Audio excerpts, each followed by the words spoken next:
You paid every bill on time, you never missed a single payment, and your credit score still went down. That's not a mistake, and it's not your bank being unfair to you. It's a piece of the system almost nobody actually explains. Most people think a credit score works like a report card for good behavior. Pay on time, get rewarded. Miss a payment, get punished. That part is true, but it's only one piece of a much bigger formula. There are at least 4 other forces moving your score every single month, quietly, even while you're doing everything right. Understanding them is the difference between guessing why your number moves and actually being in control of it. Here's where most explanations stop short. They tell you payment history is the most important factor, and it is. In the United States, it's roughly 35% of the formula most lenders rely on. But that still leaves 65% of your score being decided by things that have nothing to do with whether you paid your bill. So what's actually moving that other 65%? It starts with a number almost nobody ever looks at directly. It's called your credit utilization ratio, and it's simpler than it sounds. It's just how much of your available credit you're currently using. If your card has a limit of $10,000 and you're carrying a balance of $3,000, you're using 30% of what you're allowed to borrow. That percentage gets sent to the credit bureaus once a month, usually on your statement closing date, not the day you make your payment, the day your statement closes. So you can pay your card off completely every single month, on time, every time, and still get reported as using 30, 40, or even 50% of your limit, right before you paid it down to zero. The bureau never sees that zero balance. It only sees the snapshot from one specific day. Some people find this out by accident. They pay a card off in full, check their score 2 weeks later expecting a jump, and see almost no change at all. It's not that paying it off didn't matter. It's that the system had already taken its picture before the payment landed. This is usually the moment people start to feel like the whole thing is rigged against them. It isn't. It's just timing. The formula was never designed to reward you the instant you do something right. It was designed to describe a pattern over time, and a single payment is just one data point inside a much longer pattern. There's a second layer to this most people never hear about. The formula doesn't just look at your overall utilization across every card combined. It also looks at each individual card on its own. You could be sitting at a healthy 15% overall and still take a small hit because one single card, on its own, is maxed out at 90%, even if every other card is empty. And utilization isn't even the strangest part of this formula. About 15% of your score comes from something called the average age of your accounts. The longer your overall credit history, the more trust the formula gives you. This is where things start to feel counterintuitive. Opening a brand new card doesn't just add an account to your file. It actually lowers the average age of everything you have, because now there's one very young account pulling that average down. Say you've had credit for 6 years on average across your accounts.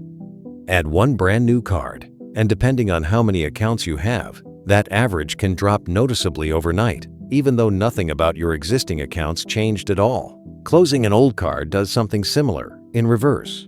You don't just lose that one account. You can lose the length of history it was contributing to your average, sometimes years of it, in a single afternoon. Then there's new credit, about 10% of the formula. Every time a lender pulls your full credit report to approve you for something, that's called a hard inquiry. One inquiry typically costs somewhere around 5 points, and it fades out completely after about 2 years. On its own, that's small. But apply for a store card, a phone plan, and a car loan all in the same month, and those small dips start stacking on top of each other. There is one quiet exception worth knowing. If you're rate shopping for a single big loan, like a car or a mortgage, and you do it within a short window of time, the formula is usually smart enough to treat all of those inquiries as one search, not 5 separate ones. It's one of the only parts of this system that was actually built to be forgiving. Here's the part that surprises almost everyone, even people who genuinely think they understand how credit scores work. The single biggest jump in a credit score usually isn't caused by paying something off. It's caused by what happens to the account after you pay it off. Picture this.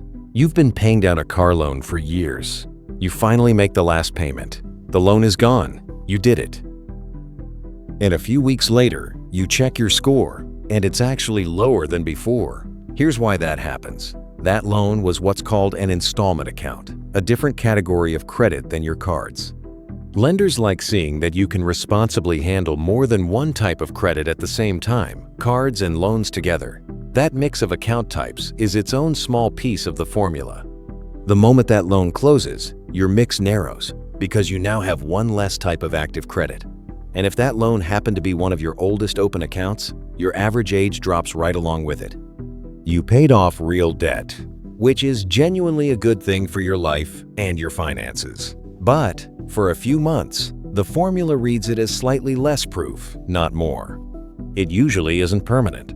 Scores built this way tend to recover within a few months, once the rest of your file settles back into its normal rhythm. The dip is real, but so is the fact that it fades. One more thing worth knowing, since it trips people up constantly, the three major bureaus don't always show you the exact same number on the exact same day. One might have your utilization from last week. Another might not have picked up that closed loan yet. You're not imagining it if two apps show you two slightly different scores at once. You're just looking at three separate snapshots, taken at three separate moments. If this is the first time anyone's actually broken this down for you clearly, hit like on this video. It genuinely helps more people who are stuck wondering the exact same thing find it.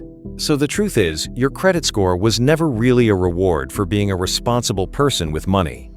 It's a formula built from 5 separate moving pieces: payment history, utilization, age, credit mix, and new credit, each one updating on its own timeline, on its own schedule, often completely out of sync with each other.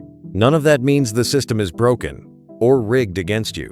It means it's far more mechanical and far less moral than most people are ever told.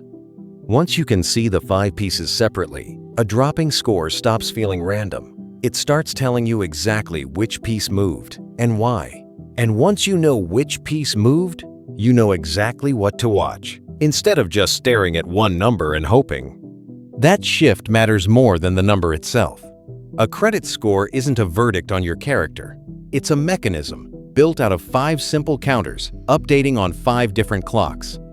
Once you stop reading it as a judgment and start reading it as a machine, the whole thing gets a lot less stressful to watch. What's one thing about your credit score that never made sense to you until right now? Tell me in the comments. Be specific if you can. I actually read every one of them, and it might become the topic of the next video. If you want to actually understand your money instead of just managing it, subscribe.